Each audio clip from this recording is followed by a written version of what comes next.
hemos estado siguiendo desde el sábado pasado, desde hace varios días, pero concretamente desde el fin de semana para acá, lo que está pasando en el SNITIS, en el sindicato del Movimiento 2032. Hay una situación, hay denuncias por parte de los trabajadores, las trabajadoras, sobre todo el comité directivo, el comité sindical, y hay pues la contraparte, la abogada Susana Prieto. Ellos, los trabajadores, el comité sindical, pues desconoce a la abogada como su apoderada y vocera. ¿Qué es lo que ven desde Matamoros ante esta situación, doctora?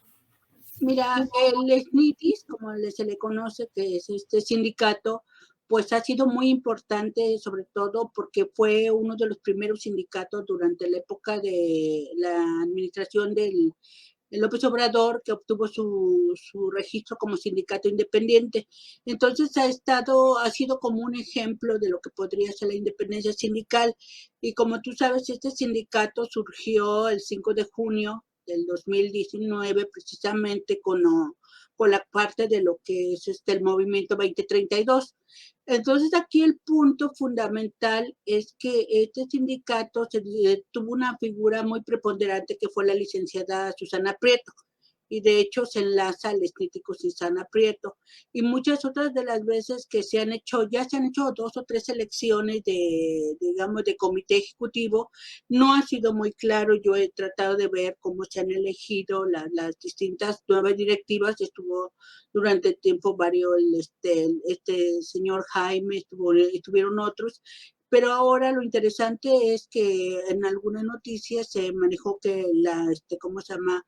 Rosario Moreno, pues ya había dejado de ser secretaria, y ahora resulta que no, que se va a tener digamos, todavía su secretaria general. El punto aquí fundamental que es la cuestión de la democracia. O sea, yo creo que el SNITIS ha tenido de acuerdo a los estudios que yo he realizado, mucha dependencia de lo que es la licenciada Susana Prieto, y creo que eso también ha limitado un tanto la acción de los trabajadores. Y entonces, en este momento, pues, hace rato, bueno, yo seguí como muchos de nosotros vimos el video de la secretaria de Rosario, y finalmente la licenciada no se había pronunciado, hace rato se pronunció, dijo que simplemente son desacuerdos internos. Yo creo que lo que está en juego en el SNITIS es el respeto de la democracia sindical, es decir, hasta dónde realmente estos cambios se van a dar en esta administración, que es lo que quería la nueva Ley Federal de Trabajo, o sea, que los trabajadores los sindicatos fueran más democráticos y los trabajadores participaron. Entonces el SNITIS está siendo muy seguido ahorita. Creo que es un momento definitorio para el sindicato, para ver si realmente toda esa lucha que hubo anterior pues se recupera en beneficio de los trabajadores. Eso es lo que estamos esperando ver. Sí, doctora, ¿cómo, si nos podría hacer una referencia de cómo ha sido el movimiento sindical en Matamoros? Nosotros recordamos que usted llegó a Matamoros para analizar en un primer momento a la figura de don Agapito González Cavazos, y cómo fue migrando y cómo se llega al 2019. Fíjate que precisamente yo tengo estudiando nada más el sindicalismo en Matamoros, y bueno, y toda la frontera norte, pero Matamoros es mi base, como quien dice, 30 años. Entonces, en ese tiempo yo he estado siguiendo, a mí yo lo que me llamaba la atención, de que a pesar de que decían que era un sindicato, desde entonces un sindicato corporativo charro, el de Agapito González, que era de jornalero, yo quería saber, pues, qué estaba la diferencia, que si había alguna diferencia con lo que era otros sindicatos en la frontera. Y lo que yo descubrí en ese momento, analizando los contratos colectivos de la maquiladora desde los años más o menos desde el 70, desde el finales de los 60 hasta el 1992, es que realmente Jornaleros había logrado bastantes prestaciones muy, muy importantes, que de hecho 2 de ellas fueron lo que dieron origen al movimiento 2032. Uno era los de que habían ganado un incremento superior a lo que el gobierno federal dijera, porque Agapito González decía que la frontera, la vida era más cara. Entonces, que por lo tanto tendría que subirse más. Y la otra parte que ya vino después, cuando surgió el otro sindicato, que es el sindicato de lo que es ahora Jesús Mendoza, antes dirigido por Leocano Mendoza, que fue más o menos allá por los finales de los 90 más o menos, cuando empieza a surgir, que ya no se dio tantos incrementos como antes se daba, porque hubo toda una presión del sector empresarial de Matamoros, que los aumentos eran desproporcionados. Entonces se fundó el sindicato al STITME. Pero pues mucha gente, por eso cuando sucedió el movimiento del 2030, decía, es que eso ya lo vivió Matamoros. Lo que va a pasar es que en este momento hay una efervescencia, pero después se van a apaciguar las aguas y el sindicato del NITIS va a tener nuevas plantas, como lo va a seguir teniendo digamos, el STITME, como jornaleros. Y tan es así que varios de los sindicatos, varios de los trabajadores que andaban en el movimiento 32, finalmente decidieron irse con jornaleros. Entonces es una parte de que ya ha habido estos conflictos, pero Matamoros siempre ha tenido este tipo de sindicato que en comparación a otras partes, yo lo he mostrado, pues se diferencia muchísimo, porque es un sindicato que realmente existe. Cuando viene la licenciada por primera vez y dice, son un sindicato de protección, no tiene idea de que aquí el sindicato existe desde la época algodonera y después va a pasar con las maquiladoras. Entonces, y nosotros conocemos todos que estamos aquí, dónde está el sindicato, que no es fantasma, que tú vas, está abierto, toda esta parte. Entonces, obviamente, cuando viene este movimiento, que no lo hace la licenciada, sino que ya hay un piso de lucha que ha habido en Matamoros, que se complementa con el cambio que habíamos tenido de la elección de Morena, también que se complementa con el incremento salarial, pues era todo un caldo de cultivo para que se fermentaran este conflicto, que después se logró, digamos, la mayor ventaja porque se les pagó el bono, no solo los de jornaleros, que es el sindicato más importante, sino el STITME. Entonces, lo que vemos es que realmente hubo el sindicato, si algo podemos decir, es que el 2032 sí tuvo una base obrera. Entonces, porque no, pero no creada, sino que ya estaba desde antes, parte de la historia de Matamoros. Perdón, a ver, ahí voy. Justo es lo que comentaban los trabajadores en la entrevista que les hicimos el lunes pasado y que transmitimos el lunes al mediodía, era en ese sentido, que había ya un movimiento y que no se le resta el mérito a la abogada Susana Prieto, que encabezó el movimiento, pero ellos ya se habían organizado desde ese momento que se fue gestando en el 2019, doctora. Sí, así es, mira, yo creo que eso es importante. Yo creo que ahorita, cuando la licenciada dice que no hay problema, ay, perdón, tratando de definir precisamente es que este movimiento que surgió, que se rescate, y vamos a ver hasta dónde las partes, cada una, pueden llegar a la conciliación, porque yo creo que sería una verdadera, pues digamos, derrota que este movimiento que tuvo una base importante, pues de alguna manera no llegara a un acuerdo y que no prosperara. Bueno, hasta la fecha ha sido muy difícil. Tú sabes que el sindicato, a pesar de todo lo que tuvo, toda la cosa que tuvo al inicio, pues ahorita solo tiene 3 plantas. Y entonces esta parte que no se deben de debilitar para seguir adelante, según entendía lo que decía la licenciada, es que siguen teniendo, digamos, solo una planilla, va a haber elecciones ahí. Yo creo que van a ser unas elecciones muy checadas, muy vigiladas, para ver si realmente qué tanto podemos hablar de democracia o no en este momento. Así es. Doctora, sin embargo, algunas formas como un control férreo del sindicato, partiendo desde el lugar donde se ubica el sindicato, que es una propiedad de la abogada Susana Prieto, y sobre todo revisar y tener cheques en blanco, no habla de una nueva democracia sindical.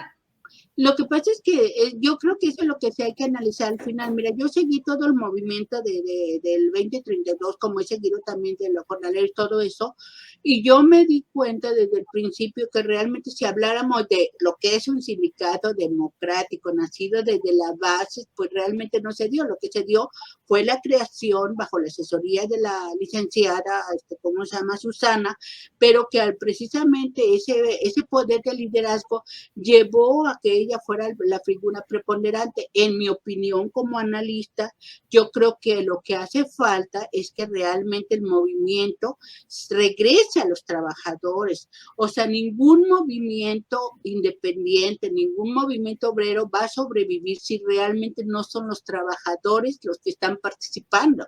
Porque eso es lo que puedes, mira, lo que está dejando esta legitimación de contratos, hubo muchos sindicatos independientes, pero no es lo mismo llamarse independiente que ser independiente. Entonces, ¿por qué? Porque muchos sindicatos independientes fueron una separación que hubo de la CTM, que hubo de la CRO, que todo eso. Entonces, donde se va a realmente ver es donde haya fuerza de los trabajadores. Entonces, por el bien del SNITI, yo creo que es importante que la palabra de los trabajadores, y no solo el liderazgo, ni solo el control, digamos, férreo, domine. Si eso no se llega, si eso no se hace, pues corre el peligro de debilitarse más, porque con 3 plantas no puedes hacer mucho. O sea, entonces simplemente tiene que dejar que surjan liderazgo realmente desde las bases. En el movimiento 2032 hubo liderazgos locales que pudieron haberse hecho fuertes, emergido realmente de los trabajadores, pero la misma personalidad tan fuerte de la licenciada no dejó que crecieran. Entonces yo creo que en este momento es un momento que los trabajadores realmente recuperen su organización con su participación de eligiendo no solo, digamos, a un líder, sino a todo su comité que quieren. Entonces es una prueba importante, es una prueba de fuego para el SNITIS para ver qué tanto potencial va a tener a futuro. Y yo le quiero preguntar esto, antes Ángel Nakamura tiene una duda, pero yo quiero preguntarle, a ver, estamos hablando de la abogada Susana Prieto, que hace programas diario para comunicarse, que eso hizo durante todo este tiempo con los trabajadores cuando no podía estar en Tamaulipas.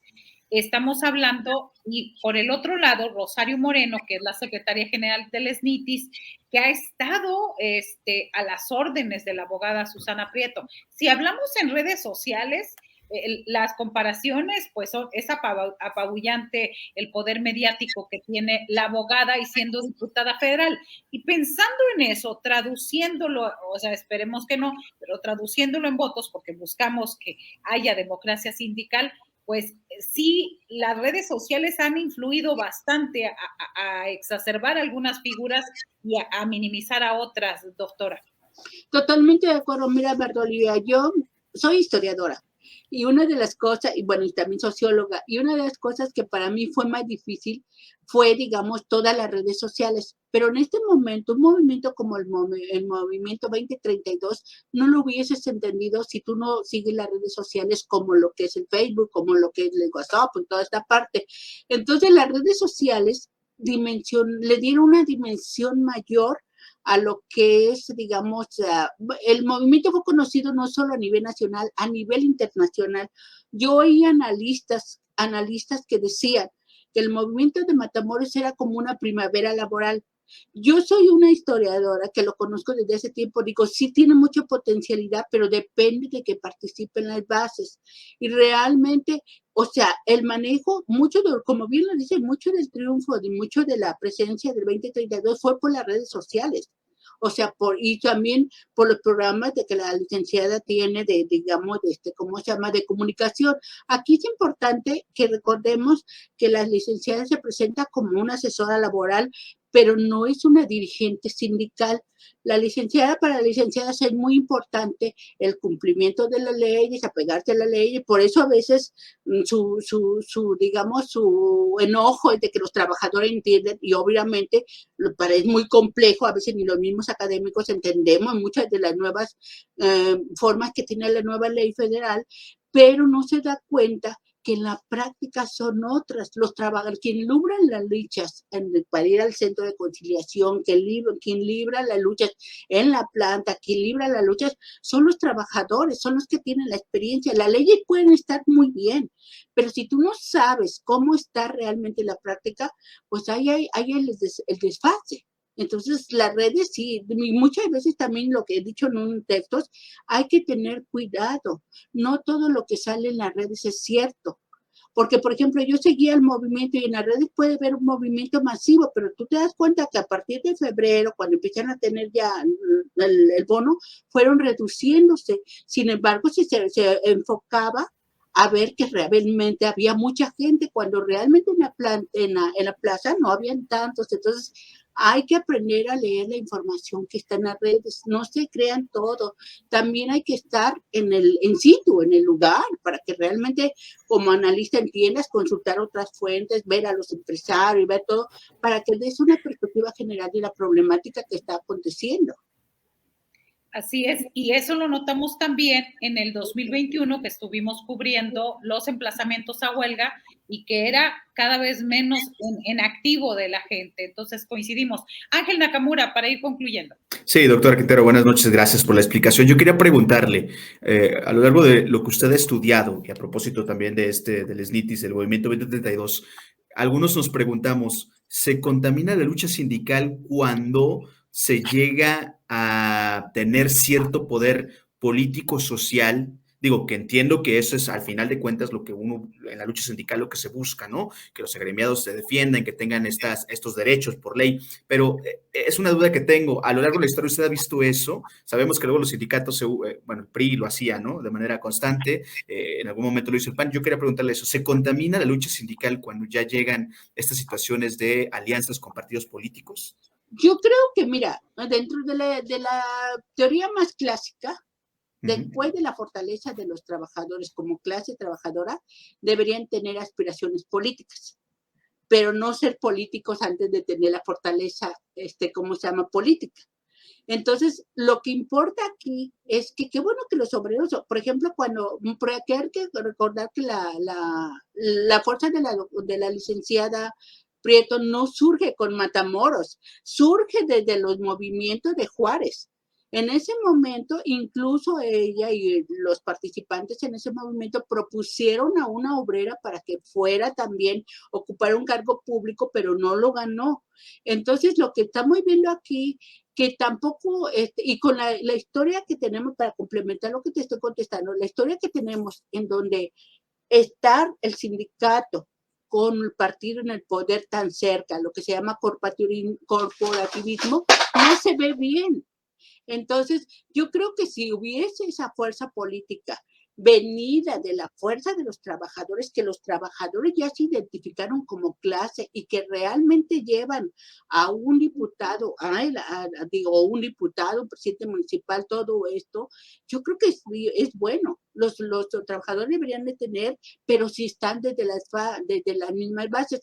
Lo que pasa con muchos que llegan funcionarios sindicales, que llegan a cargos políticos, es que se separan de las bases. O sea, ya no hay, y tenemos de la CTM, tenemos de la CROC, todo, que son políticos, pero realmente no están tan cerca de las bases.